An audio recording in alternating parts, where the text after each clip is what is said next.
இருப்பாளோ? அதை கண்டுபிடிக்கிற 10 வெள்ளிக்காசில் ஒன்று காணாமல் போயிருக்கு. விளக்கை கொளுத்தி அதை கண்டுபிடிக்க என்ன செய்யறாளாம்? விளக்கை கொளுத்தி வீட்டை பெருக்கி அதை கண்டுபிடிக்க வரைக்கும் ஜாக்கிரதையாய் தேடாமல் இருப்பாளோ? கண்டுபிடித்த பின்பு அயல் வீட்டுக்காரர்களையும் கூட வரவழைத்து தன் சிநேகிதிகளையும் அயல் வீட்டுக்காரர்களையும் கூட வரவழைத்து காணாமல் போன வெள்ளிக்காசை கண்டுபிடித்து என்னோடு கூட சந்தோஷப்படுங்கள் என்பாள் அல்லவா? என்னோடு கூட அவர்களை கூட்டி சந்தோஷப்படுங்கள் என்பாள் அல்லவா? அதுபோல மனம் திரும்புகிற ஒரே பாவி நிமித்தம் தேவனுடைய தூதருக்கு முன்பாக சந்தோஷம் உண்டாயிருக்கிறது என்று உங்களுக்கு சொல்லுகிறேன் என்றார். போதும். இந்த நல்ல அற்புதமான காலை நேரத்தில் நான் பேசும்படிக்கு எடுத்துக்கொண்ட மைய பொருள் என்னோடு கூட சந்தோஷப்படுங்கள் என்கிற தலைப்பின் கீழ் இருந்து நான் உங்களோடு கூட பேச நான் விரும்புகிறேன்.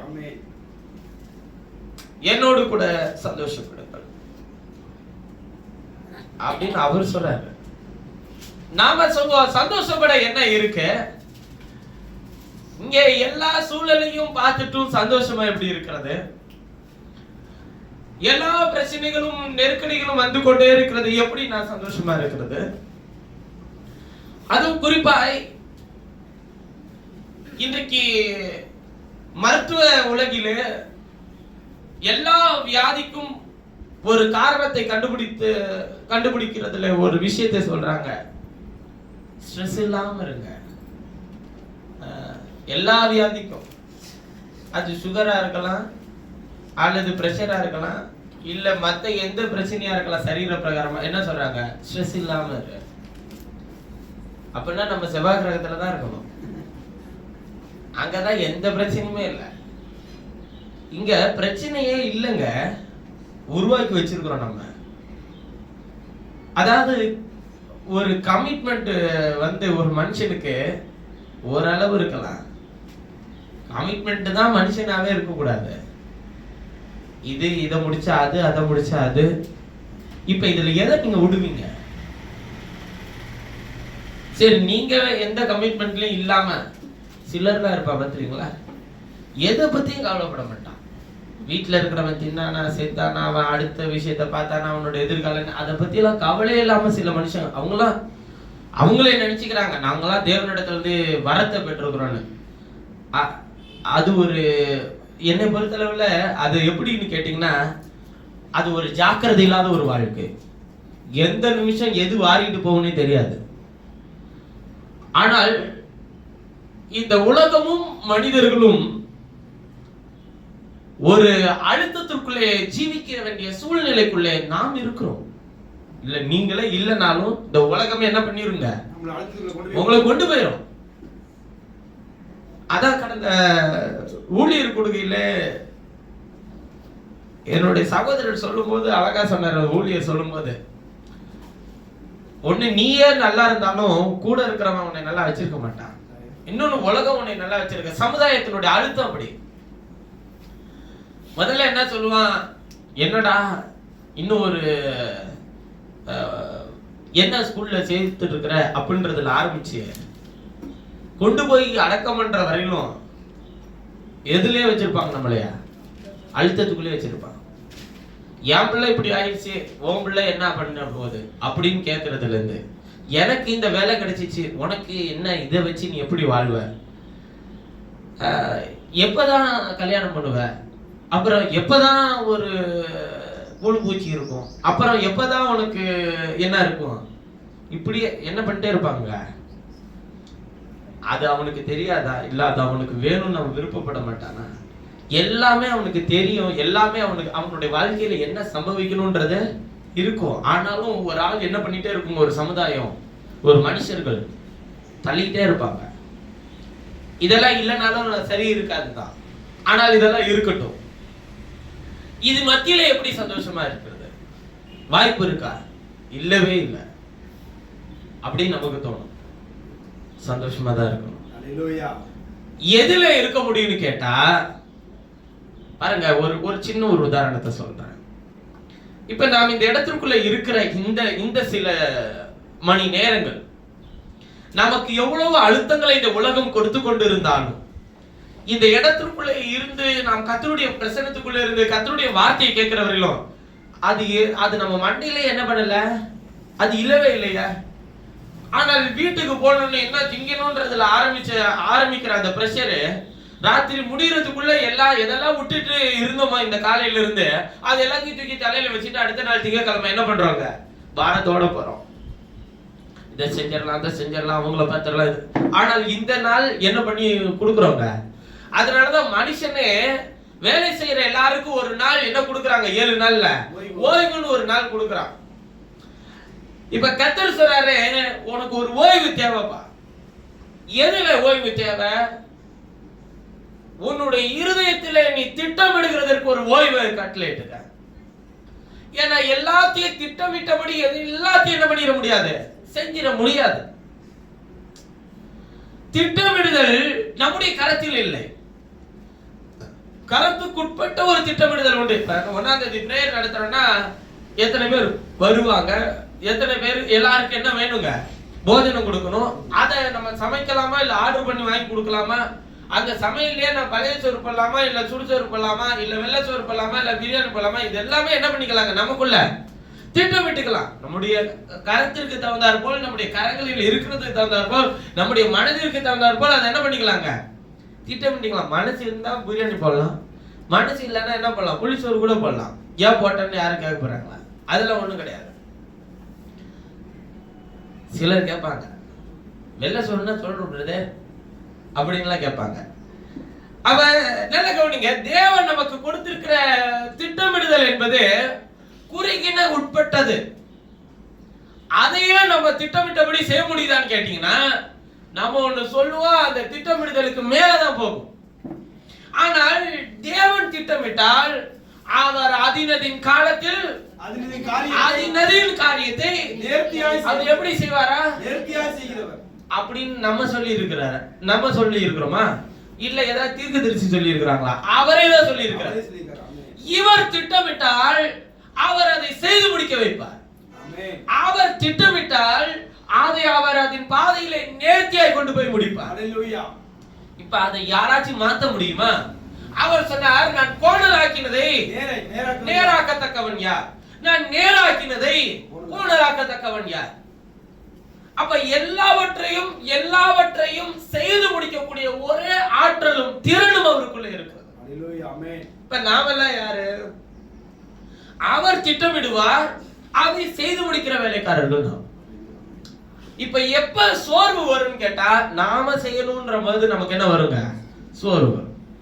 இப்ப கை எடுத்துப்பா, எல்லாரும் நாம் திட்டமிடுகிற அந்த திட்டமிடுதலுக்குள்ள இருக்கிற விஷயங்கள் நிறைவேறாமல் போனுச்சுன்னா தான் நம்ம சோர்வுக்குள்ள வரும். அதனால என்ன நான் சொல்றேன்னா, திட்டம் போடாதீங்க.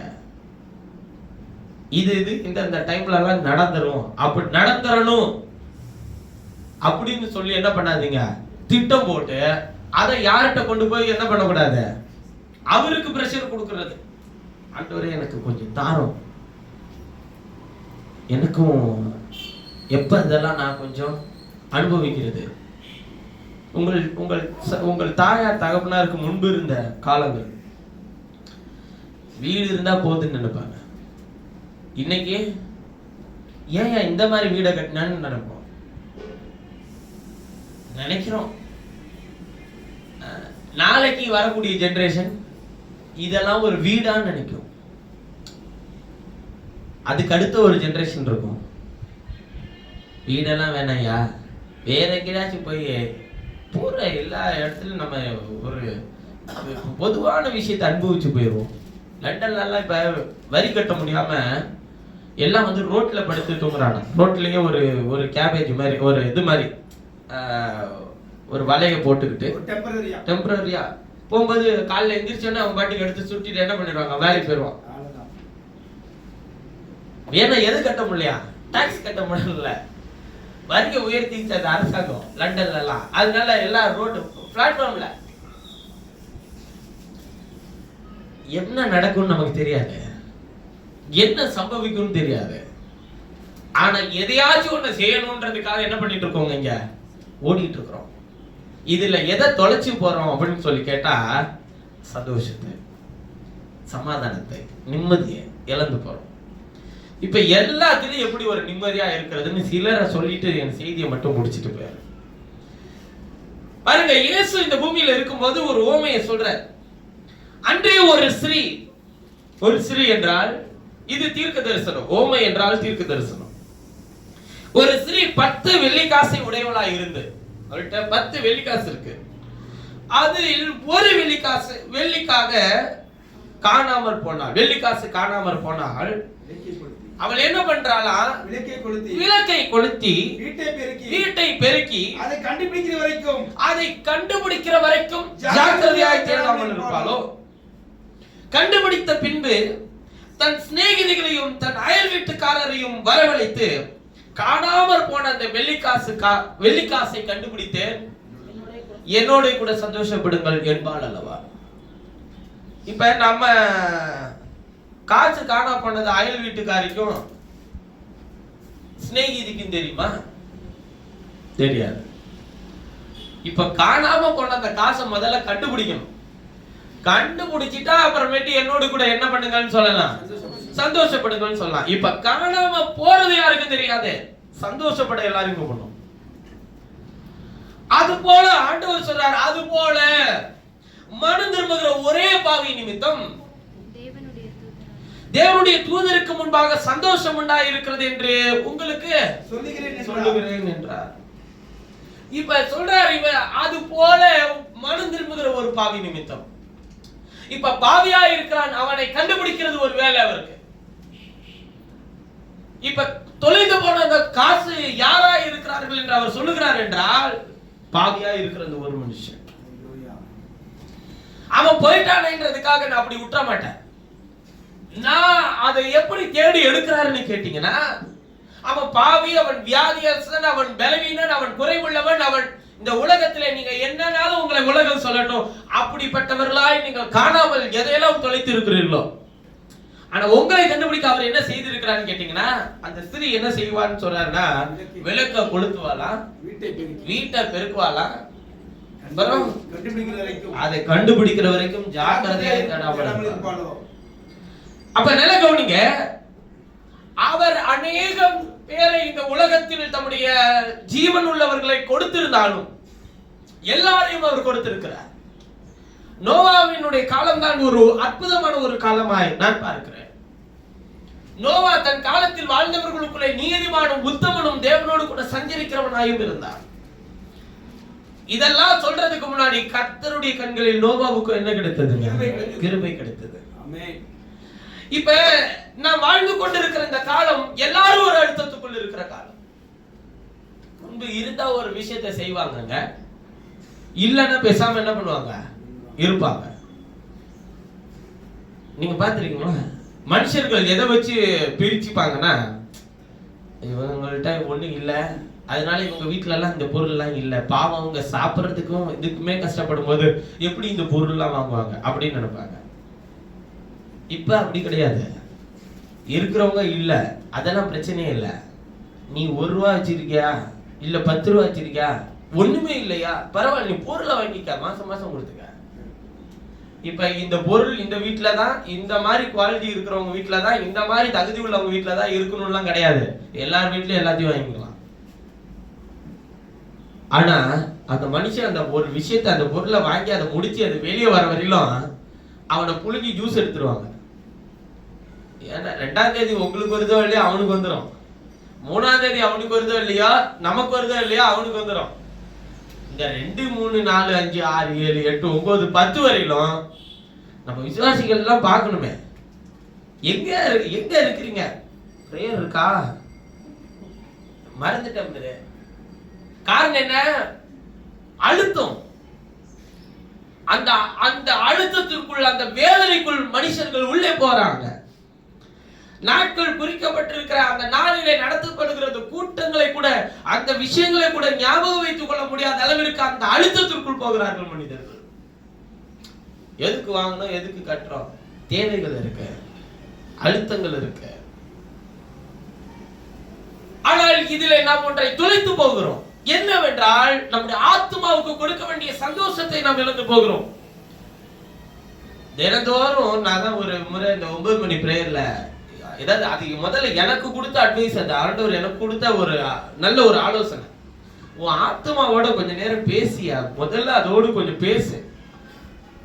எல்லாத்தையும் அது தூக்கி வச்சுக்கிட்டே இருக்குன்னு அது நினைச்சுக்கிட்டே இருக்கு. இல்ல, அதெல்லாம் ஒண்ணும் கிடையாது, ஒண்ணுமே இல்ல. நம்மளா அப்படி உண்டாக்கிட்டோம். கட்ட வேண்டியதை கட்டி தான் ஆகணும், செய்ய வேண்டியதை செஞ்சுதான் ஆகணும், அந்த நாள் வந்துதான் ஆகும், அதை தாண்டி போதான் போறோம். ஆனா அதுக்குள்ள நம்ம மனசுல எப்படி செய்யறது, எப்படி இதை தாண்டது, எப்படி இதை கட்டுறது, எப்படி இதை செஞ்சு முடிக்கிறது? பதில் ஒண்ணு தெரிஞ்சிருமா? பதில் ஒன்றை தான் இருக்குதா? கேள்வி கேட்கறல்ல, உள்ள இருந்து உங்க ஆத்மா கேக்குது இல்ல, எப்படி இதை செய்யறது, எப்படி இதை பண்ண போறோம், எப்படி இதை தாண்ட போறோம், எப்படிதான் இதை செய்யறீங்க? கேள்வி கேட்கறீங்களா? பதில் உங்களுக்கு தான் இருக்கா? பதிலும் இல்ல. அப்புறம் எதுக்கு அந்த கேள்வி கேட்குது? அப்பா அதுக்கு அது கொடுக்க வேண்டிய சந்தோஷத்தை கொடுக்கலப்பா. நீ அமைதியாரு, கர்த்தர் செய்யப்பாரு, நீ அமைதியாரு, என்னுடைய கரத்தை தேவன் ஆசீர்வதிப்பாரு, நீ அமைதியாரு, என்ன வெளிப்படுத்துகிற கிறிஸ்துவினால எல்லாவற்றையும். இப்ப இந்த பதிலெல்லாம் அதுக்குள்ள போட்டுக்கிட்டே வந்தீங்கன்னா அது கொஞ்சம் அமைதியா இருக்கும், நீங்க உங்க வேலையை செய்யலாம். இந்த எப்படி எப்படின்ற கேள்வியில வண்டி ஓட்டு போய் எங்கேயாச்சும் விட்டுருவோம். இருக்கிற பிரச்சனை இன்னொன்னு வேற வந்துருச்சு, அடிமேல விழுந்துட்டே இருக்கு பிரதர். நம்ம விசுவாசம் ஒண்ணு வந்துச்சுன்னா சொல்லும் போது சொல்லுவோம், ஒண்ணு வந்துச்சுன்னா தொடர்ந்து வருது, தொடர்ந்து வரல, தொடர்ந்து போறோம். என்னன்னு கேட்டா ஒரு தெளிவான சிந்தனை எல்லாம் கிடையாது. அதுல உளுந்த உடனே ஏன் இப்படி ஆச்சு, அடுத்துல விழுந்துருவான். எதுக்கு இப்படி ஆச்சு, அதுக்கு அடுத்துல ஒண்ணு விழுந்துருவா. இப்படி விட தெரியாத கேள்விகளுக்கு நீங்கள் பதிலை கண்டுபிடிக்க ஏன் முயற்சி செய்கிறீர்கள்? விடையாக கிறிஸ்துவை வைத்துக் கொண்டு, அதாவது அவர் என்ன சொல்ல வர்றாருன்னா, உன்னையவே தேடி கண்டுபிடிச்சு என் பிள்ளையா மாத்தி வச்சிருக்கிறேன்னா இதெல்லாம் ஏமாத்துறோம். அவர் நம்மளே தேடி கண்டுபிடிக்கிறதுக்கு இவ்வளவு சிரமப்பட்டிருக்கிறேன்னு அவர் சொல்றாரு. ஒரு ஓமையா சொல்லும் போது சொல்றாரு, ஒரு ஸ்திரீ 10 வெள்ளிக்காசை வச்சிருந்து ஒன்ன காண போட்டானா அதுல ஒரு காசை கண்டுபிடிக்க விளக்க கொளுத்துவா, அதை வீட்டை பெருக்குவா, அதை தேடி கண்டுபிடிச்ச பிறகு தன் அயலகத்தார் எல்லாரையும் சிநேகிதியெல்லாம் கூப்பிட்டு என்னோட சந்தோஷமா இருன்னு சொல்லுவாள். அந்த ஒரு வெள்ளிக்காசுக்காக எங்க ஒரு வெள்ளிக்காசை கூப்பிட்டு சந்தோஷமா இருன்னு சொன்னானா அந்த ஒரு வெள்ளிக்காசு செலவாயிருமா இல்லையா? நம்ம பாணியில என்ன செலவு, ஆனா அவர் பாணியில என்ன அது சந்தோஷம். அது போல அவர் சொல்றாரு, எப்பா உன்னையவே நான் தேடி கண்டுபிடிக்க விளக்க கொளுத்துனப்பா, வீட்டை பெருக்குனப்பா, அதுல கண்டுபிடிக்கப்பட்ட நபர் தான் நீ நானும். தேவன் இந்த உலகத்திலே அவர் மரக்காலை அதாவது விளக்கை கொளுத்தி வைத்தார் உலகத்திலே. அந்த வெளிச்சத்தினிடத்தில் பிரவேசிக்கும்படிக்கு உங்கள் இருதயத்தை கர்த்தர் ஏவினார். நீங்களும் நானும் அந்த அழைப்பின் அன்பின் சத்தத்திற்கு கீழ்ப்படிந்து வந்தோம். நாம் வந்தோம் அல்ல, வர வைத்தார் கர்த்தர். அவர் பெருக்கினார். பெருக்கும் போது என்ன வரும்? எல்லா குப்பை எல்லாம் தான் கொஞ்சம் வரும். அதிலே ஒரு வெளிக்காசை எடுத்து வைக்க வேண்டியது மாத்திரம் தான் அவருடைய வேலை. அப்படி தேவன் உங்கள் ஆத்துமாக்களை மீட்டெடுக்கிறதற்காக அவர் அத்தனை விஷயங்களை செய்து முடித்தார் இந்த உலகத்தில். இதிலே வெள்ளிக்காசு போல இருக்கிற உங்கள் ஆத்துமா வெளியேற பெற்றது.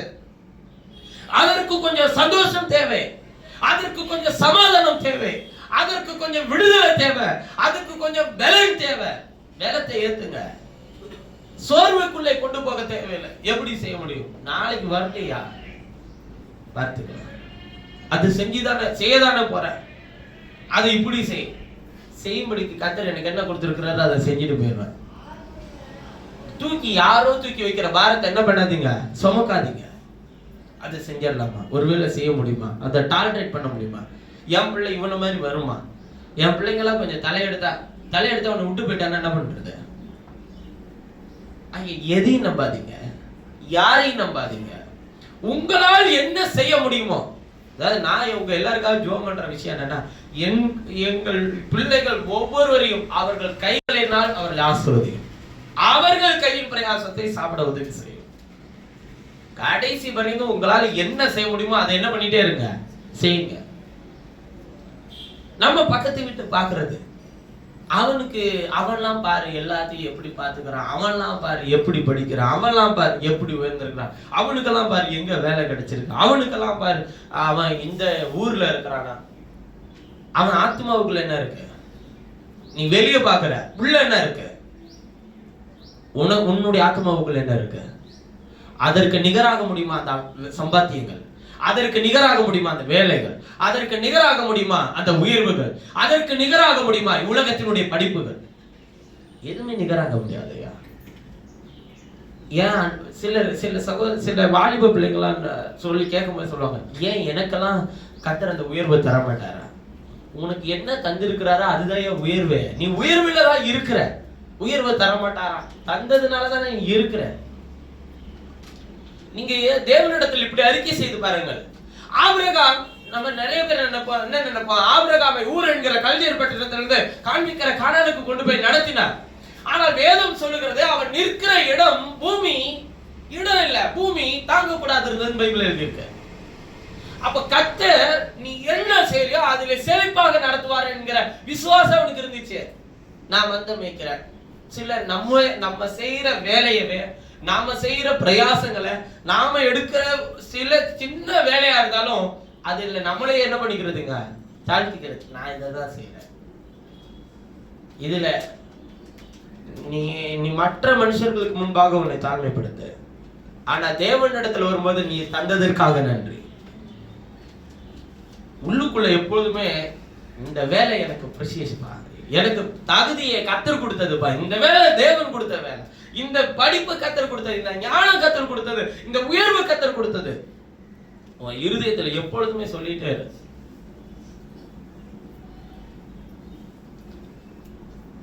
நான் கல்லூரி படிச்சுட்டு இருக்கும் போதெல்லாம் ஒரு நாள் காலேஜ் போய் படிச்சே எவனுமே பார்த்துருக்க மாட்டான். நான் போய் புஸ்தகத்தை திறந்து அங்க உட்காந்து படிச்சதே கிடையாது. ஆனா நான் வீட்லயே படிச்சுட்டு போயிடுவேன். நான் எவ்வளவு முடியுமோ ராத்திரி பகலும் வீட்லயே உட்காந்து என்ன பண்ணிடுவேன், படிச்சுட்டு போயிடுவேன். போய் கேட்டானா நான் சொல்றேன், என்னுடைய குணாதிசயம் என்னன்னா, படிச்சியான்னு கேட்பான், படிக்கவே இல்லைன்றான். ஆனா ரிசல்ட்ல வரும்போது என்ன இருக்கும், படிக்கவே இல்லைன்னு நீ சொன்ன அந்த எக்ஸாம்ல எப்படி நீ இவ்வளவு மார்க் வாங்கணும்னு கேட்பான்.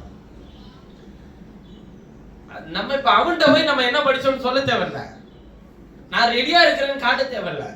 அந்த அசட்டு தைரியம் சில நேரத்தில் நம்ம கவுத்து விட்டுரும்.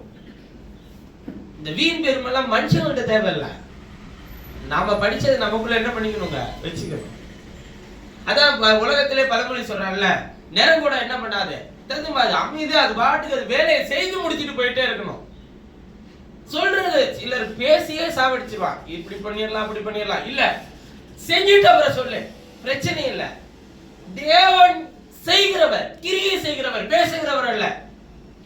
அவர் பேசினால் அவர் பேசினபடி அப்படியே நடக்கும். இல்லைன்னா அவர் என்ன பண்றவே மாட்டாருங்க, அவர் வாய்வே திறக்க மாட்டார், அமைதியா இருப்பார்.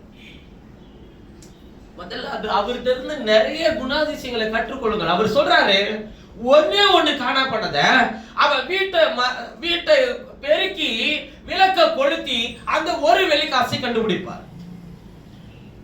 வீடு என்றால் 1 தீமோத்தேயு புத்தகம் 3ஆம் அதிகாரம் 15வது வசனத்தை வாசிக்கும் போது, 1 தீமோத்தேயு 3:15 எடுத்து வாசிங்க பார்க்கலாம்.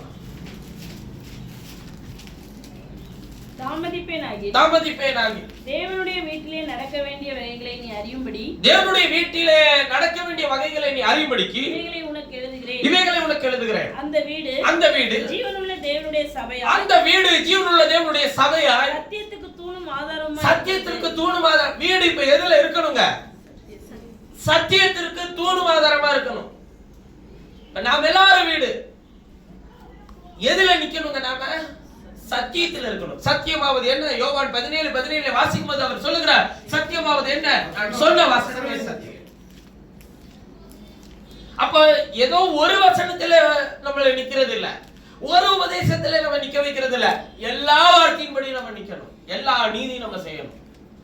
சந்தோஷமா இருந்து முதல்ல நம்ம சந்தோஷமா இருந்தா தானே அடுத்தவன்ட்ட முதல்ல நல்லா சந்தோஷமா இருக்கா அப்படின்னு நம்ம சொல்ல முடியும். அவனுக்கு சொல்றதை நாம செய்யறது இல்ல, நம்மளே அழுத்தத்துக்குள்ள போட்டுக்கிறது. இதெல்லாம் செய்ய வேண்டிய நேரத்துல செஞ்சாதானே. ஐயா, சில திட்டமிடுதெல்லாம் நீங்க நான் பண்ற திட்டமிடுதெல்லாம் கவுத்து போட்டுவார் ஐயா அவரு. உங்களுக்கு ஒரு உதாரணத்துக்கு சொல்றேன், எந்த அளவுக்கு மனுஷனால் கிரியை செய்ய முடியும்ன்றத சொல்றேனே. அவர் உங்களுக்கு கட்டளையிட்டால் எவ்வளவு தூரம் செய்ய முடியுமோ அவ்வளவு தூரம் தான் செய்ய முடியும். மற்ற காரியத்தை எல்லாத்தையும் அவர் தான் செய்ய வைக்கவே முடியும். உங்களுக்கு ஒரு சின்ன ஒரு விஷயத்தை வசனத்துல இருந்து சொல்றேன். நீ உனக்கு ஓட்ட பந்தயத்தை நல்லா ஓடக்கூடிய திறன் இருந்தாலும் நீ அங்க ஓடணும், நீ பரிசு வாங்கணும்னு அவர் டிசைட் பண்ணிட்டாருன்னா நீ வாங்கிடுவ. உன் திறமையே இருந்தாலும் அன்னைக்கு நீ வாங்க கூடாதுன்னு ஒரு முடிவு பண்ணிட்டாருன்னு வச்சுக்க. இப்ப இதெல்லாம் யார் திட்டமிடுறது? ஒரு சின்ன ஜுரம் வந்துருச்சு அன்னைக்கு அங்க காலையில, அவனே எதிர்பாராத விதமா எப்படி ஓட முடியுமா? முடியாது.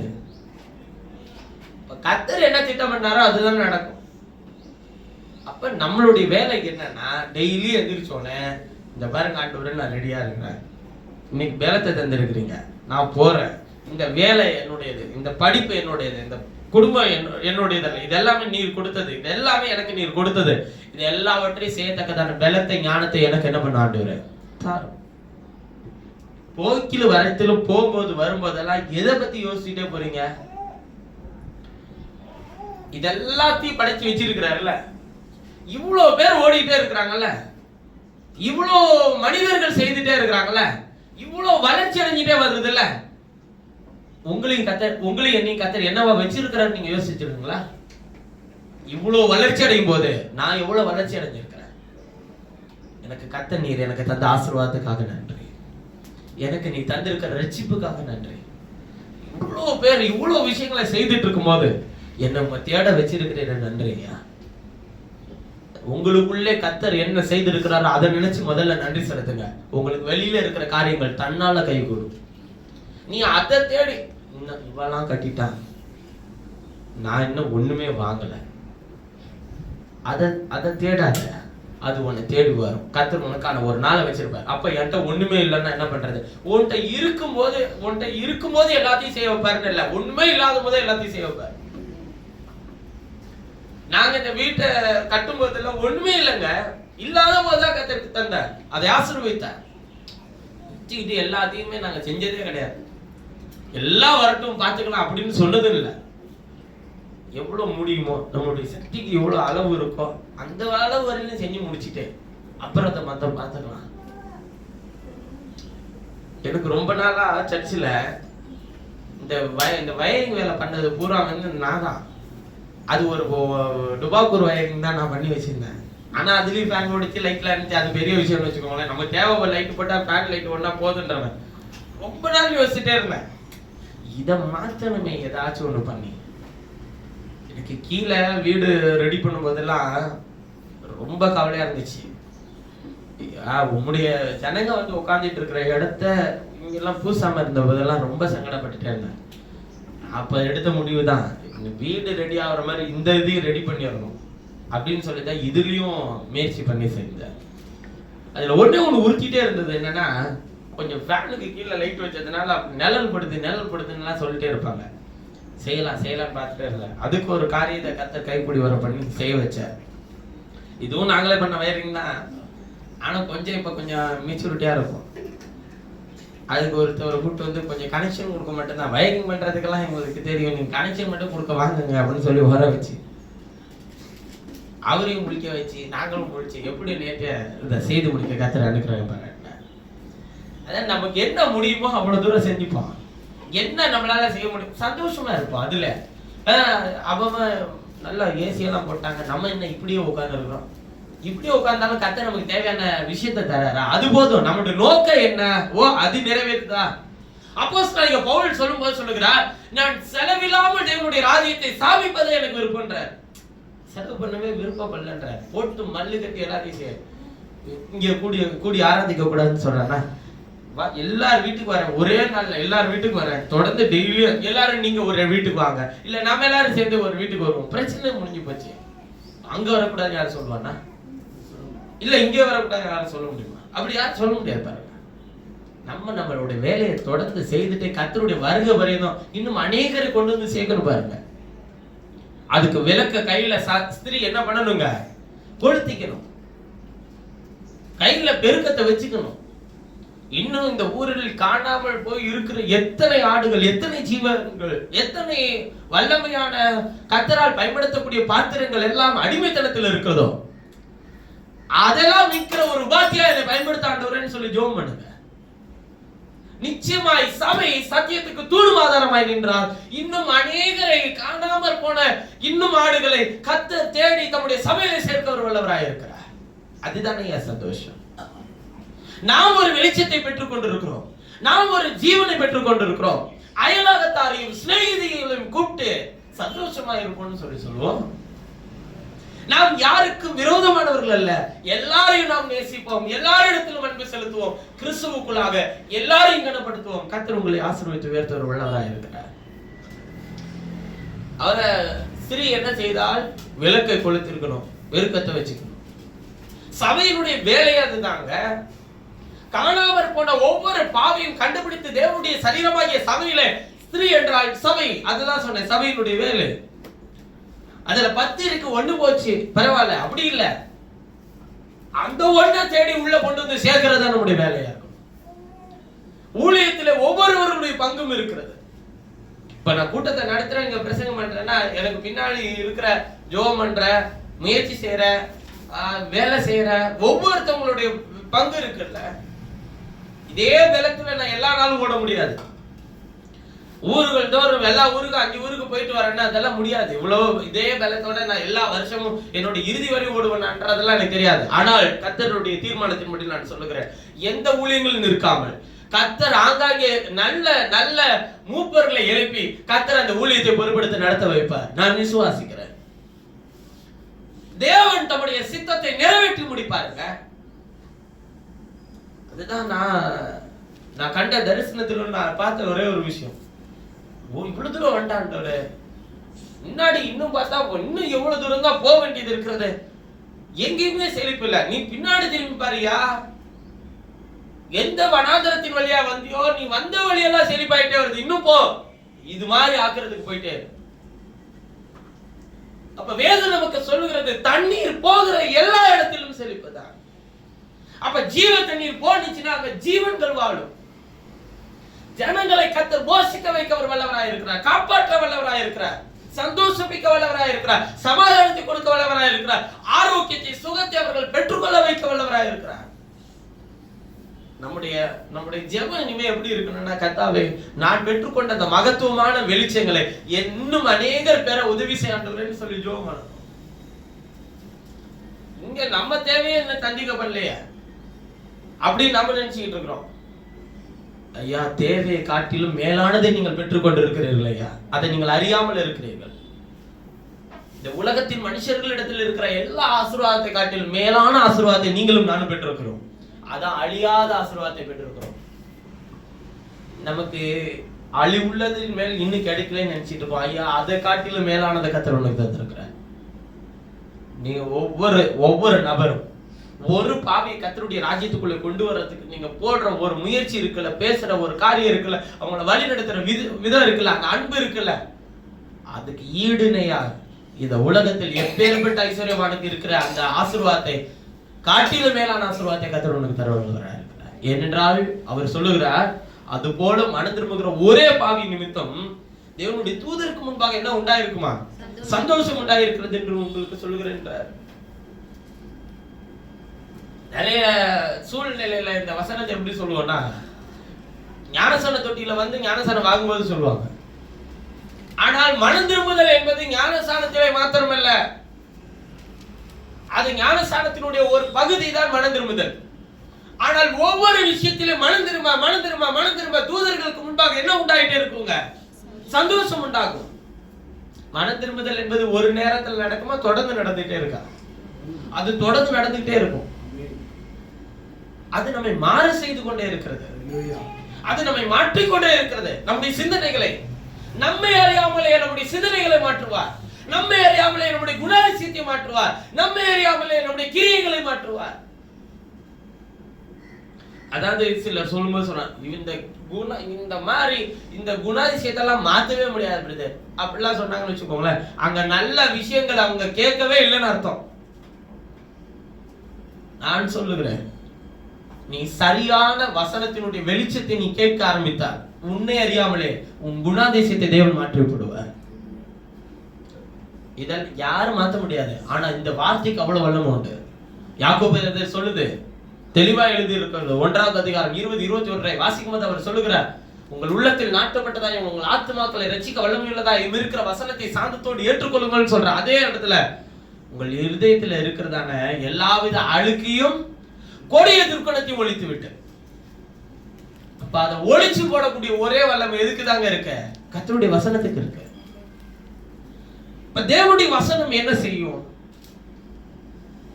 முதல்ல விளக்க கொளுத்திக்கணும், அதன் பிறகு பெருக்கத்தையும் எடுத்துக்கணும், வீட்டை பெருக்கணும். எதுக்கு பெருக்கம்? வெள்ளிக்காசை கண்டுபிடிக்க பெருக்கிறது மட்டும் இல்ல, சுத்தப்படுத்திக்கவும் பெருக்கத்தை எடுத்துக்கணும். அப்ப முதலில் நம்மை சுத்தமாக்கி கொண்டு விளக்கை கொளுத்தினாதான் சுத்தமாக்க முடியும். எங்க பிரச்சனை இருக்குன்றதே என்ன தெரியாதுங்க, இருட்டுக்குள்ள தெரியாது. விளக்க கொளுத்திக்கோங்க, பெருக்கத்தை எடுத்துக்கோங்க. எங்கே நம்மை சரிப்படுத்திக் கொள்ள வேண்டும் என்று கர்த்தர் சொல்லுகிறாரோ, அதாவது விளக்கு போதிக்கிறதோ, கட்டளையே விளக்கு, வேதமே வெளிச்சம். விளக்கு என்று நான் சொல்லுகிறது கர்த்தருடைய வார்த்தையை. எந்த இடத்துல எல்லாம் உங்களை சரிப்படுத்திக் கொள்ள வேண்டும் என்று கர்த்தருடைய வேதம் போதிக்கிறதோ அங்கெல்லாம் உங்களை சரிப்படுத்திக் கொள்ளுங்கள். நிறைய பேருக்கு என்ன புரியலன்னா, எதுக்கு எடுத்தாலும் வசனம் எழுதி இருக்கு எழுதி இருக்கு எழுதி இருக்கு எழுதி இருக்கு எழுதி இருக்குன்னு சொல்றோம்ல, இது எப்படி நினைச்சுக்கிறாங்கன்னா, இதெல்லாம் பழைய விஷயம் இல்லை, இப்ப இந்த காலத்துல என்ன சொல்றது அப்படின்னு நீங்க நினைச்சுக்கிட்டீங்கன்னா ஒரு விஷயத்த சொல்றேன். நேற்றும் இன்றும் என்றும் மாறாத ஒன்றே ஒன்று இருக்கிறது, அது கர்த்தருடைய வார்த்தை. இந்த வார்த்தைக்கு புறம்பாய் ஒன்றை தேவனே பேச மாட்டார். உங்களுக்கு சில உதாரணத்தை சொல்லட்டுங்களா? தேவனே பேச மாட்டார்ன்றதுக்கு ஒரு சின்ன உதாரணம். இந்த எழுதி இருக்கிற வார்த்தைக்கு புறம்பானது ஒன்றை தேவனே பேச மாட்டார் அப்படின்றதுக்கு என்று பல ஆதாரம் இருக்கு. அதுல ஒன்றை சொல்றேன்.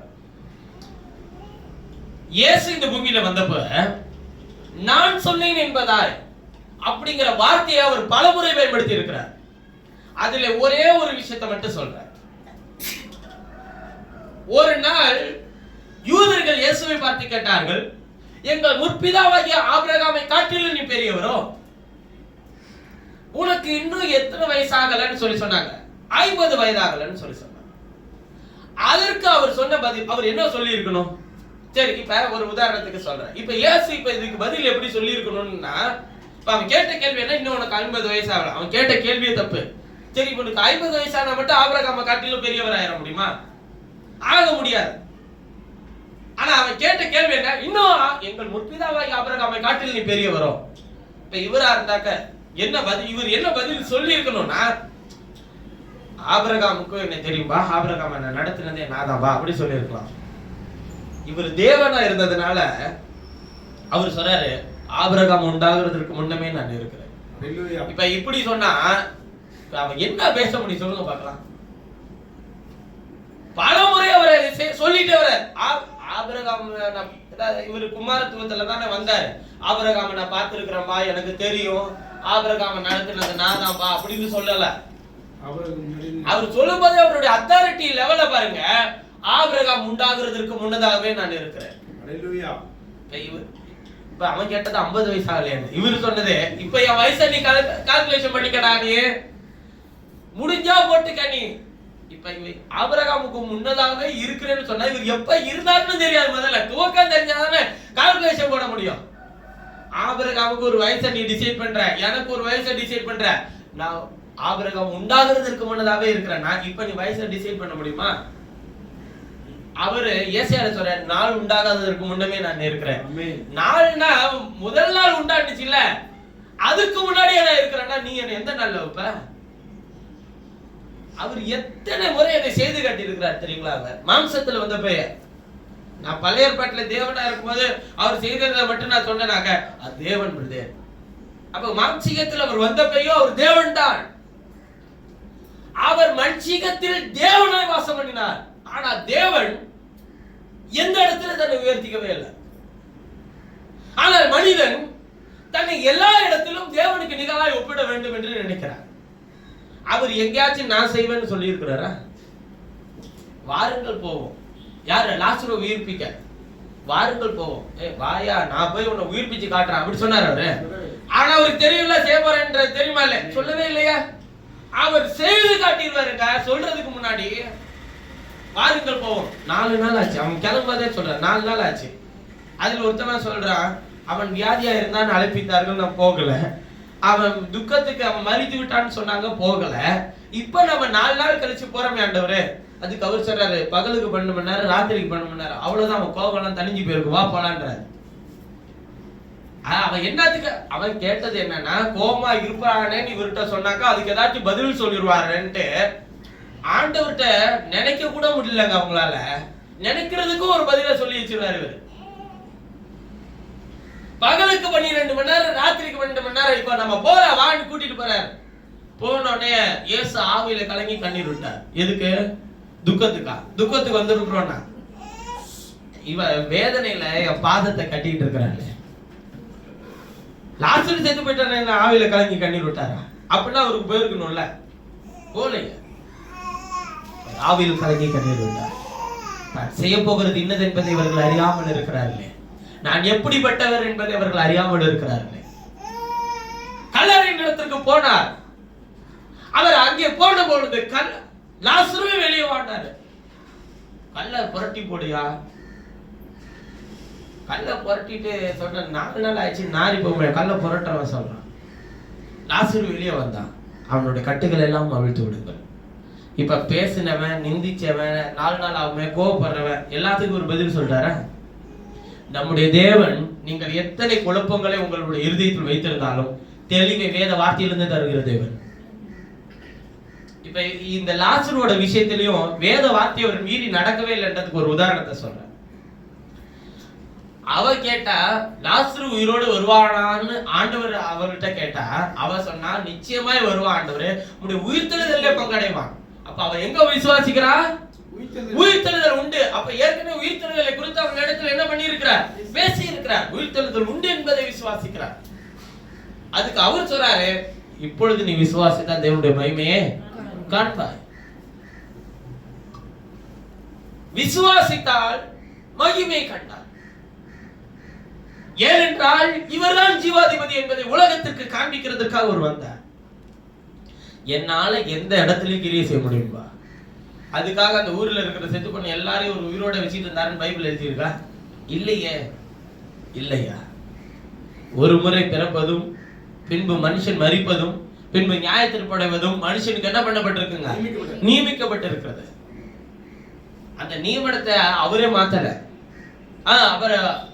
அவர்தான் லாசரு உயிரோட கொண்டு வந்தாரு. உயிர்த்தெழுதல் இருக்குன்றதை காட்டுறதுக்கு. எனக்கு மட்டும் உயிர்த்தெழுதல் இல்லையா, உங்களுக்கும் அந்த உயிர்த்தெழுதல பங்கு இருக்குன்றதை காட்டுறதுக்காக அதை செய்தார். லாசரு இன்னைக்கு உயிரோட இருக்கானா இல்லையா? வேத வார்த்தைக்கு புறம்பா அவர் ஒண்ணுமே செய்ய மாட்டார். வேத வார்த்தையின் படிதான் செய்வார். எவீரி மகள் உயிரோட இருக்கிறாளா இல்லையா? இல்ல. ஏன்னா உயிரோட தானே எழுப்பினாரு. வேத வார்த்தையை மாத்தி எழுதலையா?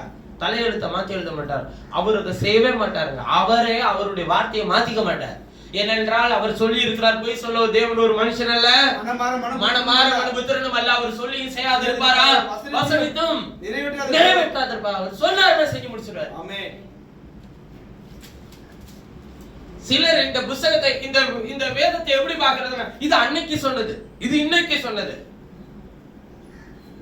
என்னைக்கு சொன்னதுனால சொன்னவர் ஒருத்தர் தான், மாறாதவர். பாத்துக்கோங்க. ஹalleluya. அதை செய்ய வேண்டிய கர்த்தர் என்கிட்ட சொன்னாருன்னா நான் செய்யறேன் அப்படின்னு சிலர் யாராச்சும் சொன்னாங்கன்னா, இந்த பாரு சொல்லிட்டார் நீ செய். சொல்றதுன்னா இவங்க என்ன நினைச்சுக்கிறாங்க?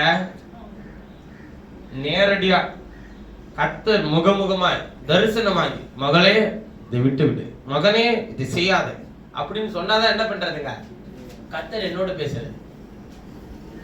அதான் அப்போஸ்தலனாகிய பவுல் 2 கொரிந்தியர்ல பேசும்போது சொல்றாரு, கர்த்தர் எனக்குள் பேசுகிறார் என்பதற்கு அத்தாட்சி தேடுகிறீங்களா நீங்க?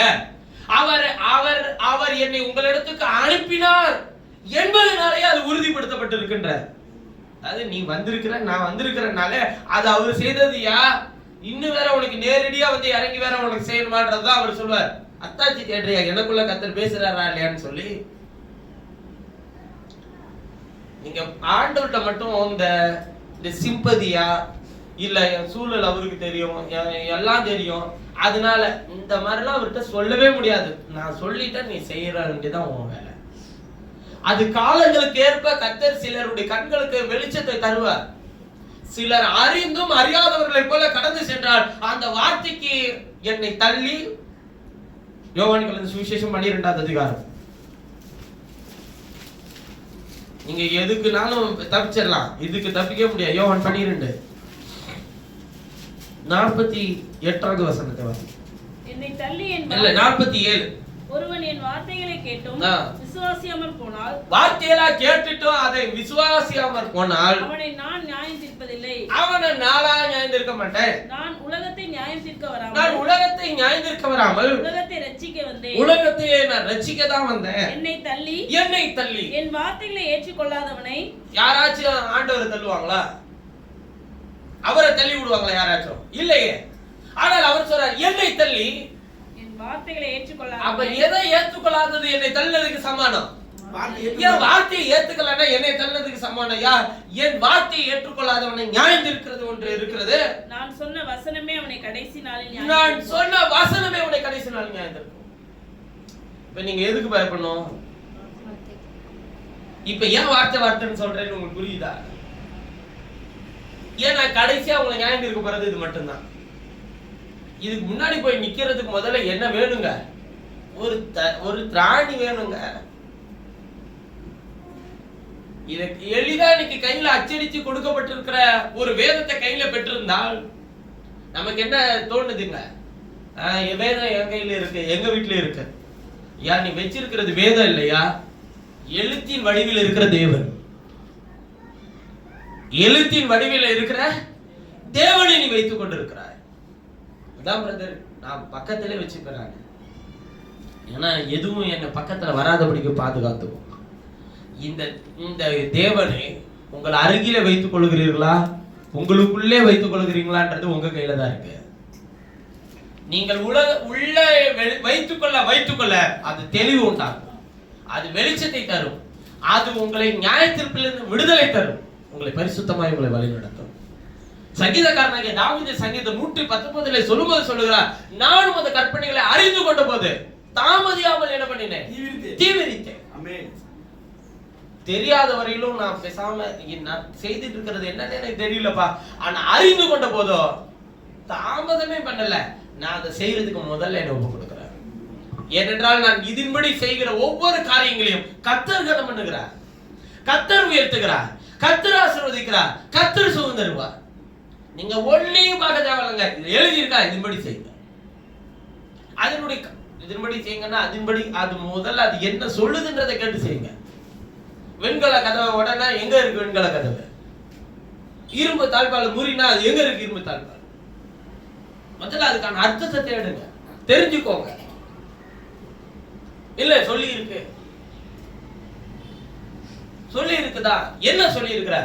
உன் கண் உனக்கு இடரல் உண்டாக்கினால் உன் கண்ணை தரித்து போடு.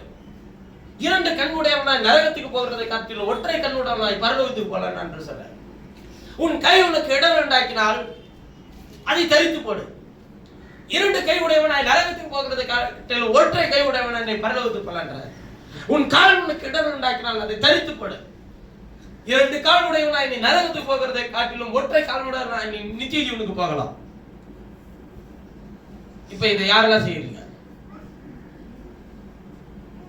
யாரெல்லாம் செய்யறோம்? யாராச்சும் செய்வோமா? இல்ல செய்யறோமா? எழுதி இருக்கல, செய்யறோமா? செய்யல. சரி, ஒருவன் உன்னை வலது கணத்தில் அறிந்தால், அதுக்கு ஒருத்தர் சொன்னாரு, வலது கணத்தில் அறிஞ்சா இடது கணத்தை திருப்பி காட்ட அவனால அறைய முடியாது, ஏன்னா கை விசகு வராது. ஐயா, அவர் எதுக்கு சொல்றாருன்றது உனக்கு புரியலன்னா பேசாம இரு. எதையாச்சும் உன்னை போட்டு குழப்பணும், எதையாச்சும் இவன் கண்டுபிடிச்சிருக்கிறார். வலது கண்ணத்தை காட்டினா இந்த கையில அரைவானா, இடது கண்ணத்தை காட்டும் போது இப்படி வந்து அரைய முடியாதான், கஷ்டமா. வா நான் வேணா அரைஞ்சி கட்டுறேன்னு. அவர் எதுக்கு சொல்றாரு? ஒருவன் உன்னை 1 மைல் தூரம் பலவந்தம் பண்ணினால் அவனோடு கூட என்ன பண்ணிடுறாருங்க? 2 மைல் தூரம் போ. எதுக்கு சொல்றாரு இதெல்லாம்? அப்படி கூப்பிட்டா நீங்க போவீங்களா? கண்டிப்பா என்னோட 1 கிலோமீட்டர் வா, அங்க இறக்கி விட்டுட்டு போயிடறான்னு வச்சுக்கோங்க ரோட்ல. நீங்க என்ன பண்ணுவீங்க? பரவாயில்ல, என்ன 1 கிலோமீட்டர் கூட்டு வந்த மறுபடியும் 1 கிலோமீட்டர் நடந்து வீட்டுக்கு வந்துடுவீங்களா? இல்ல இன்னும் 2 கிலோமீட்டர் கூட்டிட்டு போய் விட்டுடுறேன், நான் ஒரேடியா 2 கிலோமீட்டர் நடந்து வீட்டுக்கு போயிடுவேன் அப்படி சொல்லுவீங்களா? போவீங்களா நீங்க? எதுக்கு அதெல்லாம் சொல்றாரு? உன்னை என்னெல்லாம் இந்த உலகம் பண்ணணும்னு நினைக்குதோ அதை காட்டிலும் விலையேற பெற்ற ஆசீர்வாதத்தை நான் உனக்கு தர வல்லவராக இருக்கிறேன். நீ பொறுமையா இரு, நீ அன்பா இரு, விட்டு கொடு. ஏமாந்துட்ட நீ நினைக்காத. அந்த ஏமாற்றத்துக்கான பலனை தரும். ஒருத்தன் ஒரு கணத்துல அறையறானா, மறு கணத்தை திருப்பி காட்டு, அருந்திக்கடா, எனக்கு இன்னும் பலனை கர்த்தர் உனக்கு தருவாருன்னு சொல்லு. துறவத்தோடு அதுக்கு நல்ல ஒரு உதாரணம் ஈசாக்கு தான். நீங்க ஈசாக்கா இருந்தா என்ன பண்ணுவீங்கன்னு கொஞ்சம் யோசிச்சு பாருங்க. நீங்க யாக்கோபு சொல்ற முற்பிதாக்களாகி ஆபிரகாம், ஈசாக்கு, யாக்கோபு சொல்றீங்களே, யாக்கோபை நீங்க யோசித்து பாருங்க. யாக்கோபு வெறுங்கையாலே போனான், இரு பரிவாரங்களோடு வந்தான், சும்மா வரல. 21 வருஷம் நீங்க அவன் இடத்துல இருந்து பாருங்க. கர்த்தர் சொன்னாருங்க, அவன் கேட்டானா? உங்களை மாதிரி உபவாசம் போட்டு முழங்கால் போட்டு கர்த்தாவே எனக்கு வாக்குத்தத்தத்தை தாரும், என்னோடு பேசி கேட்டானா? சேசுபுத்திர பாகத்தை வாங்கினா, வாக்குத்தத்தத்தை வாங்கினா. அது தாயார் சொல்லி ஏசாவை சாப்பிட்டுட்டு ஆசீர்வதிக்கிறேன் தகப்பன் சொல்லிட்டாரு, நீ போய் வாங்கிக்கன்னு சொல்லி இவனுக்கு போய் வஸ்திரத்தை கொடுத்து அந்த ஆட்டுத்தோலை போர்த்தி விட்டு போய் வாக்குத்தத்தத்தை வாங்கும்படிக்கு செய்தாள் ரெபேக்கா. ஏன் செய்தா? அது அப்ப மூத்த மகனை ஏமாத்துறதுக்கு சமம் தானே. ஒரு ஊழியர் அப்படி சொல்றார், அது மூத்த மகனை ஏமாற்றினாள் ரெபேக்காள். ஏமாத்தலாம் இல்லையா? அவன் பிறக்கும் போதே நல்வினை தீவினை ஒன்றும் அறியாத போதே கற்பத்தில் இருக்கும் போதே கர்த்தர் ரெபேக்காளோடு பேசினார். ஐயா பேசினாரான்னு கேட்டார். நீ படிச்சிருக்கியா இல்லையா? முதல்ல பைபிள என்ன சொன்னார்? நான் மூத்தவன் இளையவனுக்கு ஊழியம் செய்வான்னு சொல்லி சொன்னாரு. சரி, உங்களுக்கு ஒரு சின்ன உதாரணத்தை சொல்லட்டுமா? இதெல்லாம் படிச்சிருக்கிற ஆட்களுக்கு ஏசாவை சந்திக்க யாக்கோபு வந்தபோது என்ன நடந்துச்சுன்னு தெரியுங்களா உங்களுக்கு? முகங்குப்புற விழுந்து யாக்கோபு ஏசாவை வணங்கினார். ஏசா என்ன சொன்னா தெரியுமா? என் சிநேகிதனே, சமாதானத்தோடு என்னிடத்தில் வந்திருக்கிறார். அவன் என்ன நினைச்சான், எப்படி ஏசா அடிச்சு ஏதோ பண்ணிடுவானோன்னு நினைச்சு பயந்துட்டே வரா. கர்த்தர் அப்படி விடவே இல்லையா. கர்த்தர் அப்படி விடவே இல்லையா. ஒரு நல்ல ஒரு குடும்பம் எப்படி இருக்குன்றதுக்கு ஒரு வழி விலகி போனாலும் அவன் வழி விலகி போயிட்டான். ஏன்னு வழி விலகி போயிட்டான். அவன் என்ன பண்ணா? ஆண்டவர் சொன்ன வார்த்தையை மீறி போனானா இல்லையா? நிறைய பேர் நம்மளாம் ரட்சிக்கப்பட்டு வந்தோடனே, நம்ம வானத்திலிருந்து தூதர்கள் மாதிரி வந்தோடனே, நம்ம கூட பிறந்த அல்லது நம்ம கூட இருக்கிற சக உறவுகள் எல்லாம் இருப்பாங்களா, அவெல்லாம் இன்னும் புறஜாதியா இருக்கிறான். நாம யாருங்க? பைபிள் படி நீங்க யாரு? நாம யார புறஜாதின்னு சொல்லுவான்? அவன் புறஜாதியா இருக்கிறான். அவன் இருந்தா இருந்துட்டு ஐயா. ஆனால் யாக்கோபுக்கு இருந்த அந்த உண்மையான அன்பு உங்கள்ட்ட எங்க போச்சு? எந்த அதுக்காக போய் சம்பந்தம் ஆண்டவர் அப்படி சொன்னாரா? அதுக்கு அவனை பார்த்து பேசக்கூட கூடாதுன்னு சொன்னாரா? அவனை விசாரிக்க கூடாதுன்னு சொன்னாரா? அவனோடு கூட அவனுடைய கஷ்டங்களுக்காக ஜெபம் பண்ண கூடாதுன்னு சொன்னாரா? உன்னோட வேலையை நீ தொடர்ந்து செய். கர்த்தர் அதற்கான பலனை கர்த்தர் என்ன பண்ணுவாருங்க? தருவார். யாக்கோபு சம்பாதித்து கொண்டு போன எல்லாத்திலையும் ஏசாவுக்கு கொண்டு போய் முதல் பகுதியை கொடுத்துட்டு போய் கர்த்தருக்கு நிறுத்தின இடத்துல போய் அப்பதான் ஜெபம் பண்றாரு. என்ன ஜெபம் பண்றாருன்னா, இனிமேல் நீர் என்னை ஆசீர்வதித்தால் ஒழிய நான் உங்களை விட மாட்டாண்டவரேன்னு கேட்கிறாரு. இரு பரிவாரத்தோட தானே வந்து அப்புறம் எதுக்கு ஆசீர்வாதம் வேணும்? ஒண்ணுமே இல்லாம திரும்பி வந்திருந்தானா அவனுக்கு ஆசீர்வாதம் வேணும்னு கேட்கலாம். அவன் தான் இரு பரிவாரங்களோட தானே வந்தா. வெறும் கையா போனா? இரு பரிவாரங்களோட வந்தா. பரிவாரங்கள் தான் என்னங்க? முதல்ல அதை கேட்போம். இரு பரிவாரங்கள் தான். பரிவாரம்னா என்ன? போகும்போது ஒண்ணுமே இல்லாம போனாங்க, வரும்போது 2 மனைவி 2 மறுமணி ஆட்டையோட வந்தா. அதுதான் இரு பரிவாரம். ஒண்ணுக்கு இன்னொரு பரிவாரம். 2 மடங்கு ஆசீர்வாதம். இங்க நிறைய பேர் பரிவாரத்துக்கு தமிழுக்கு அர்த்தம் தெரியாம நிறைய பேர் இங்க இருக்கிறது உண்டு. 2 மனைவிக்கு பேரு தான் இரு பரிவாரம். உங்களுக்கு இரு பரிவாரம் வேணுமா? இரு பரிவாரத்தோடு வந்தானே. பாட்டு கூட நம்மள என்ன தமிழ் என்ன வார்த்தை, தமிழ்நாட்டுல இருந்து தமிழுக்கு அர்த்தம் தெரியல நிறைய பேருக்கு. இரு பரிவாரம் எல்லா ஆசீர்வாதமும் இருந்துச்சுல. சரி, ஆசீர்வாதத்தோட இருந்தான், நிரம்பி வழியிற ஆசீர்வாதத்தோட வந்தான். அப்படி வச்சுக்கோ. எத்தனை பிள்ளைங்க? 13 பிள்ளைங்க. புரியுதுங்களா? 13 பிள்ளைங்க. கடைசியா பிறந்தது தீனார். 13 பிள்ளைங்க. முதல்ல லேயாளுடைய மறுமணியாட்டி அவ ஒரு சிநேகிதியை கொடுக்கிறா. அடுத்து ராகேல் ஒரு சிநேகிதியை கொடுக்கிறா. இப்படியே இருந்த 4 பேருக்கு பிறந்தது 13 பிள்ளைங்க. எல்லாத்தையும் எடுத்துட்டு வரான். ஆடு மாடு இதுல வேற புள்ளி உள்ளது புள்ளி இல்லாதுன்னு லாபம் வேற பாதி அபகரிச்சுக்கிறான். நீங்கள் அந்த இடத்துல இருந்தா நீங்க என்ன செய்திருப்பீங்க? எல்லாத்தையும் எடுத்துட்டு வந்துட்டு கர்த்தருடைய சமூகத்துல எந்த இடத்தில் கர்த்தர் அவனுக்கு தரிசனமானாரோ அதே இடத்துக்கு வந்துட்டு கர்த்தருடைய தூதனோடு சொல்றான், என்னை ஆசீர்வதித்தால் ஒழிய உன்னை விட மாட்டாண்டவரேன்னு சொல்றான். என்ன ஆசீர்வாதம் வேணும் அவனுக்கு? அப்ப ஆண்டவர் என்ன ஆசீர்வாதம் கொடுத்தார்? இனிமே உன் பேர் என்ன? யாக்கோப்பு. யாக்கோப்பு என்று அழைக்கப்படாமல் இனிமேல் என்னன்னு சொல்லுவாங்க? இஸ்ரவேல். இப்ப எது ஆசீர்வாதம்? இரு பரிவாரமா இல்ல இஸ்ரவேல் என்பதா? இஸ்ரவேல் என்பதாங்க ஆசீர்வாதம். இதெல்லாம் படிச்சாச்சும் ஒண்ணு தெரிஞ்சுக்கணும், இல்ல சொல்றதையாச்சும் கேட்டு இருக்குதான்னு போய் பார்க்கணும். இஸ்ரவேல்னா என்ன அர்த்தங்க? சரி, இஸ்ரவேல் என்பதா ஆசீர்வாதம். இஸ்ரவேல்னா என்ன அர்த்தங்க? தேவனுடைய குமாரன் என்ற அர்த்தம், தேவனுடைய பிள்ளை என்ற அர்த்தம். இப்ப நீங்க என்னவா இருக்கீங்க? தேவனுடைய பிள்ளைகள். அதுவே என்னன்னு சொல்றாரு? அதுதான் ஆசீர்வாதம்.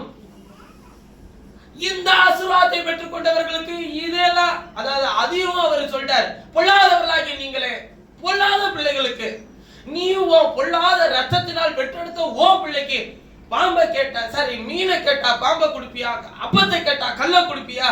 பொல்லாதவர்களாகி நீங்களே நல்ல ஈவுகளை ஓ பிள்ளைக்கு கொடுக்கணும்னு தெரிஞ்சிருக்கும் போது என் பிள்ளைக்கு நான் எதை கொடுக்கணும்ன்றத நான் எனக்கு நீ சொல்லித்தர தேவையில்ல, நான் அதை தருவேன்.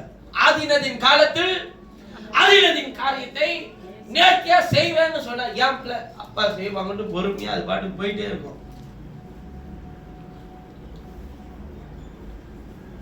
எப்ப வாங்கி தருவேன்? சிலர் ரொம்ப அடம்பிடிச்சு அழுது சீக்கிரத்தாரு சீக்கிரத்தாரு, சின்ன என்ன சும்மா நோய் நோய் கேட்டே இருக்க, இந்த அப்படி அப்படின்னு கொடுத்துருவார். அப்ப ஏன் இது நீர் தானே தந்தது, ஏன் ஆண்டவரே இது பெரிய குடசலா இருக்கு, ஏன் ஆண்டவரே இது பெரிய தலைவலியா இருக்கு, நீ தானே அவசரமா கேட்டா அதான் அவசரமா கொடுத்துட்ட, அது அப்படிதான் உனக்கு குடசலா இருக்கு, நீ வச்சுக்க. அதை அப்புறமேட்டு யார் தான் தூக்கிட்டு போனோம்? அவசரத்தை தூக்கிட்டு நம்ம தான் போயிட்டே இருக்கணும். பிள்ளைங்க ஐஸ்கிரீம் நோய் நோய் நோய் நோய் கேட்டே வரும். சீன அப்படின்னு காயில வாங்கி கொடுத்துட்டீங்கன்னா மூக்கடைச்சிக்கிச்சு. அப்புறம் அவசர புத்தி தான், நேரமா தூக்கிட்டு போய் அப்புறம் என்ன பண்ணுங்க பார்க்கணும். அதுக்கு அதுக்கு அந்த ஜெபத்துக்கு ஒரு பேர் வச்சிடும், போராட்ட ஜெபம். அதுக்கு யார உதாரணம் சொல்றதுங்க? போராடி ஜெபிக்கணுங்க. எதுக்குங்க போராடணும்? நீங்க ஒரு அரசாங்கத்துக்கு கீழே இருந்தீங்கன்னா தண்ணி வரல போராடலாம், கரண்ட் இல்லைன்னா போராடலாம், அப்புறம் வேற என்ன இல்லை, ஒரு தெரு வசதி வேணும்னா போராடலாம். போராடிதான் நமக்கு என்ன வரணும், அதெல்லாம் வாங்கணும்னா போராடலாம். வீட்டுக்குள்ள உங்க பிள்ளைங்க போராட்டம் நடத்துது, உள்ளிருப்பு போராட்டம் நடத்துதுன்னு வச்சுக்கோங்க, நீங்க என்ன பண்ணுவீங்க? கொடியை பிடிச்சிக்கிட்டு உங்க வீட்டுல பிள்ளைங்க உட்காந்து எனக்கு வாங்கி தரும் வரவை விட மாட்டேன்னு சொல்லுதுன்னு வச்சுக்கோங்க. வீட்டுக்குள்ள பிரியாணி தருகிற வரையிலும் சாப்பிட மாட்டேன் வீட்டுக்குள்ள சொல்லுதுன்னு வச்சுக்கோங்களேன். உங்க பிள்ளை சொல்லுது, நீங்க என்ன சொல்லுவீங்க? உள்ள இருக்க தேவையில்ல, வெளியே போகும் முடியாது, நீ என்னன்னாலும் பண்ணு சொல்லுவீங்களா இல்லையா? போராடி எல்லாம் ஜெபம் பண்றேன்ற பேர்ல எதையாச்சும் ஒண்ணு வாங்கி கட்டிக்காதீங்க அவர்கிட்ட. ஏன் போராடுறா? வெளியே இருக்கா, உள்ள வரல இன்னும். யாக்கோ போராடி ஜெபம் பண்ண, எதுக்கு போராடினா? இஸ்ரவேல் என்கிற அந்த பேரை வாங்குகிறதுக்காக போராடினா. அவன் மேல இருக்கிற எத்தன் என்கிற அந்த திருடன் என்கிற அந்த பேரை நீக்குகிறதற்காக போராடினா. பாவத்தை, அசுத்தத்தை, ஏமாற்றத்தை அவன் துடைத்து போடுகிறதுக்காக போராடினான். தேவனுடைய பிள்ளை ஆகிறதுக்காக போராடினான். இதுக்கெல்லாம் போராடல. எப்படி ஆகிலும் எனக்கு இந்த காலேஜில் சீட்டு வாங்கி தாரு ஆண்டவரை, இந்த எக்ஸாம்ல தேர்ச்சி அடைய உதவி செய்ய ஆண்டவரை, எப்படி ஆகிலும் எனக்கு இந்த வேலை கிடைக்க உதவி செய்ய ஆண்டவர், எப்படி ஆகிலும் ஃபாரின் போக உதவி செய்ய ஆண்டவரை, எப்படி ஆகிலும் எனக்கு ஒரு வீட்டை கட்ட உதவி செய்ய, எதை ஆகிலும் நீ செய்ய ஆண்டவர், எப்படியோ தாரு ஆண்டவர். எப்படியோனா எப்படி தருவாரு? அது சொன்னாரு, உனக்குன்னு வச்சிருக்கிறத நான் தந்ததை வச்சு உனக்கு எல்லாத்தையும் நேர்த்தியா நான் பண்ணி தரேன் பாரு. உங்களுக்கு ஒரு சின்ன இயேசு செய்த அற்புதமான முதல் அற்புதத்துல ஒரு சின்ன ஒரு உதாரணத்தை எல்லாருக்கும் கத்து கொடுத்தாரு. என்னன்னு கேட்டா, நீ எதை அற்பமா நினைக்கிறியோ அந்த பாத்திரத்துலதான் இவரு தண்ணிய ஊத்தி, அந்த தண்ணிங்க அது பச்சை தண்ணி, வெறும் தண்ணி, அது நம்ம படும்போது அது வெறும் தண்ணி அப்படின்னு சொல்லுவோம். வெறும் தண்ணி எல்லாம் இல்ல, அது கர்த்தர் ஊத்த சொன்ன தண்ணி. அந்த பாத்திரத்துல தண்ணியை ஊத்தி இதை எடுத்துட்டு போய் என்ன பண்ணுங்கன்றாருங்க. இதுல என்ன கத்து கொடுக்குறாரு ஆண்டவர்? அவர் அற்புதம் செய்யும் வல்லமையுடையவர்ன்றதை காட்டினாரா? இல்லையா, ஒண்ணுமே இல்ல, என்கிட்ட இதுதான் இருக்குது அப்படின்னு நீ நினைச்சா அது மட்டும் போதும்.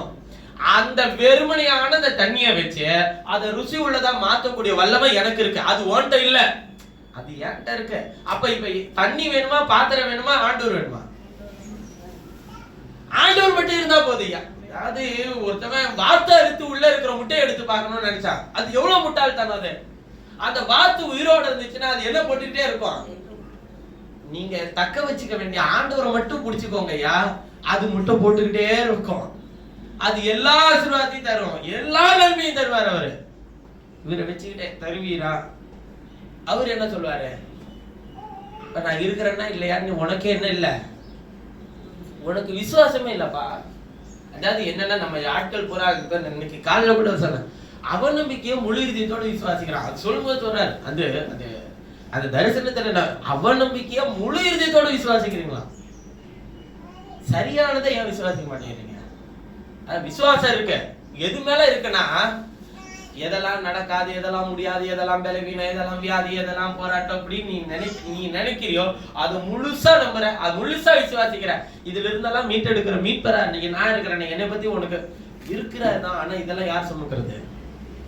நீ சும. அப்படின்னு அவர் விட்டுட்டாருன்னா என்ன பண்றது? அதான் அவர் சொல்றாரு, அப்பா அதெல்லாம் விசுவாசிக்க வேணாம்னு சொல்ல, என்னுடைய வார்த்தையை மாத்திரம் முழு இதயத்தோட விசுவாசிக்க சொல்ல. என் பொறுப்பு அது, நான் நடத்துறேன்.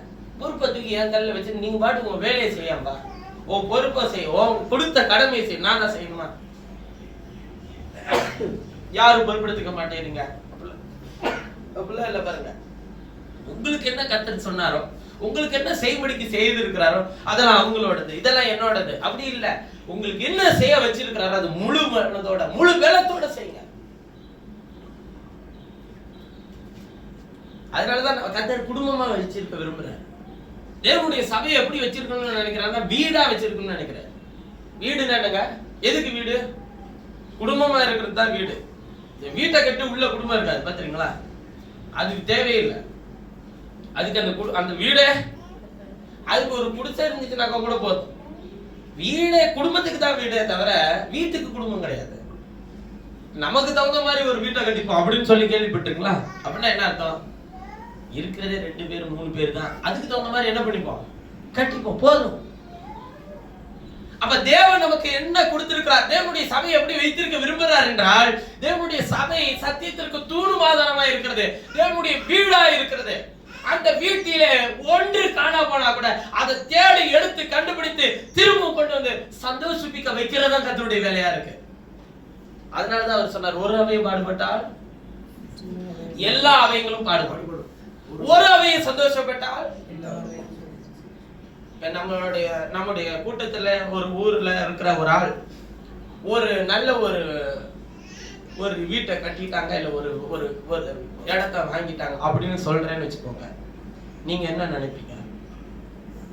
சந்தோஷப்படுவீங்களா? கர்த்தர் என்ன எனக்கு மட்டும் ஏன் தரலன்னு இருக்க முடியுங்களா? சந்தோஷப்படுங்கயா. அந்த சந்தோஷத்தின் பலன் உங்களுடைய வாழ்க்கையில எதிரொலிக்கும். முழு மனசோடு சந்தோஷப்படுங்க. ரொம்ப சந்தோஷம் பிரதர், கர்த்தர் உனக்கு அதை தந்திருக்கிறார், நம்முடைய தேவன் அதை தந்திருக்கிறார். வாயினால் நீ சொல்லிப்பார், கர்த்தர் உனக்கு அதை தர வல்லவராக இருக்கிறார். இப்ப ஒருத்தவங்களுக்கு ஒரு நல்ல வேலை கிடைச்சிருக்கு, சந்தோஷப்படுங்க.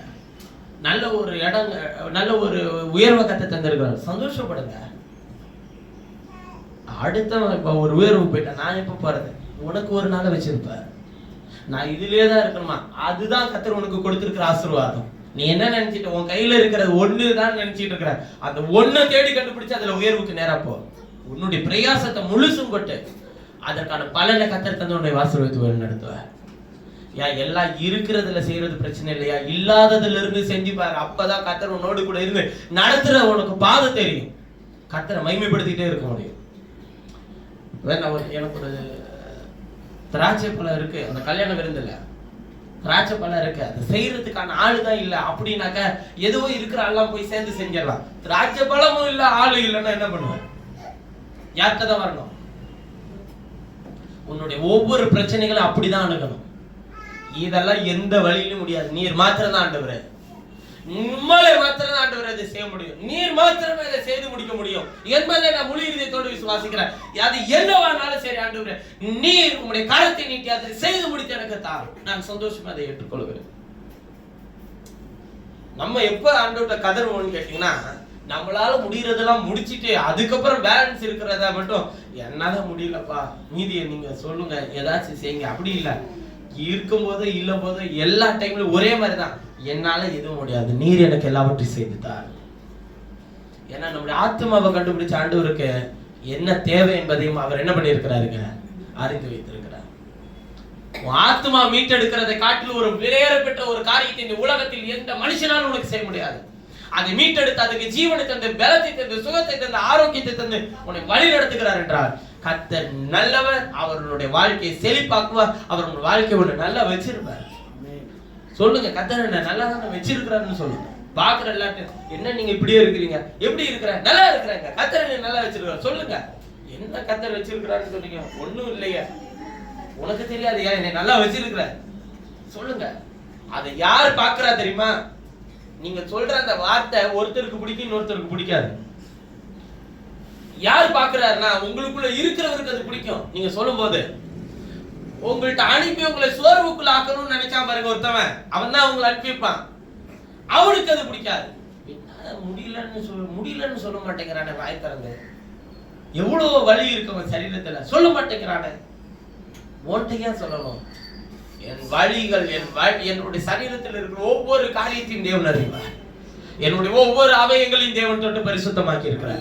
என்னுடைய ஒவ்வொரு பலவீனங்களையும் அவர் நீக்கி இருக்கிறார். என்னுடைய ஒவ்வொரு வியாதியும் அவர் நீக்கி இருக்கிறார். என்னுடைய குடும்பத்தில் இருக்கிற ஒவ்வொரு கஷ்டங்களையும் அவர் போக்கி போட அவருக்கு வல்லமை உண்டு. அதை எடுத்துப்பட தேவனுக்கு வல்லமை உண்டு. நான் அதை விசுவாசிக்கிறேன். செய்யறவர் மேல நான் விசுவாசம் வைக்கிறேன். ஐயா, இல்லாதது மேல நான் ஏன் நம்பிக்கை வைக்கணும்? தேவன் இந்த நல்ல ராத்திரி வேளையிலும் தேவனுடைய வீட்டில ஒரு சின்ன காரியம் தவறி போனாலும் அதை திருப்பி கொண்டு வர தேவனுடைய வெளிச்சத்தை எடுத்துக்க, விளக்க கொளுத்திக்க, கையில பெருக்கத்தை எடுத்துக்க, விசுவாசத்தை எடுத்துக்க, எல்லாத்தையும் தொடச்சி வெளியே போட. அதுக்குள்ள இருக்கிற விலையேறப்பட்டதை மட்டும் உள்ள வச்சுக்க. எல்லா அசுத்தங்களையும் விட்டு எடுத்து போட்டு பரிசுத்தம் பண்ணிக்க. நம்ம செய்ய வேண்டிய ரெண்டே வேலை தான். ஒண்ணு, நம்ம வீட்டுக்குள்ள வெளிச்சம் இருக்கணும், இன்னொன்னு பரிசுத்தம் இருக்கணும். இந்த ரெண்டையும் முடிச்சுக்கிட்டோம்னா எல்லாரையும் காட்டிலும் விலையேறப்பட்டவர்களாய் கர்த்தர் உங்களை எண்ணி வச்சிருப்பார். ஏன்னா அவர் தங்கி இருப்பார்ல அந்த வீட்டுல. அவர் இருந்தா எல்லாரும் காட்டிலும் விலையேறப்பட்டவங்க தானே. கர்த்தர் உங்களை ஆசீர்வதித்து போஷித்து காப்பாற்றோம். நாம் யாரும் ஜெப செய்யணும். அவரோடு கூட சந்தோஷமா இருங்கள், என்னோடு கூட சந்தோஷப்படுங்கள் என்று சொல்லி அவர் அயலகத்தாரையும் சிநேகிதர்களையும் அழைத்திருந்தார். அதுபோல தேவனுடைய தூதர்களுக்கு முன்பாக நீங்கள் மறந்திருக்கிற ஒவ்வொரு விஷயங்களிலும், அவரோடு கூட பேசுகிற ஒவ்வொரு காரியங்களிலும் உங்களை சீர்படுத்தி உங்கள் நிமித்தம் சந்தோஷப்பட ஒரு வல்லவராய் இருக்கிறார். நீங்கள் செய்கிற ஒவ்வொரு அறிக்கை நிமித்தம் அவர் சந்தோஷப்படுவார்.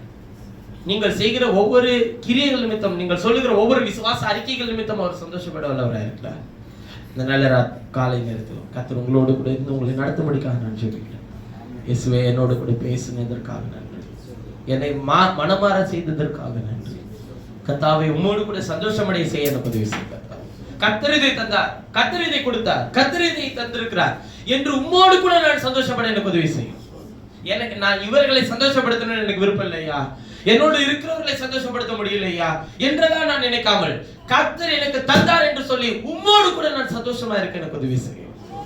அந்த விசுவாசத்தை எனக்கு தார், அந்த நம்பிக்கை எனக்கு தார்.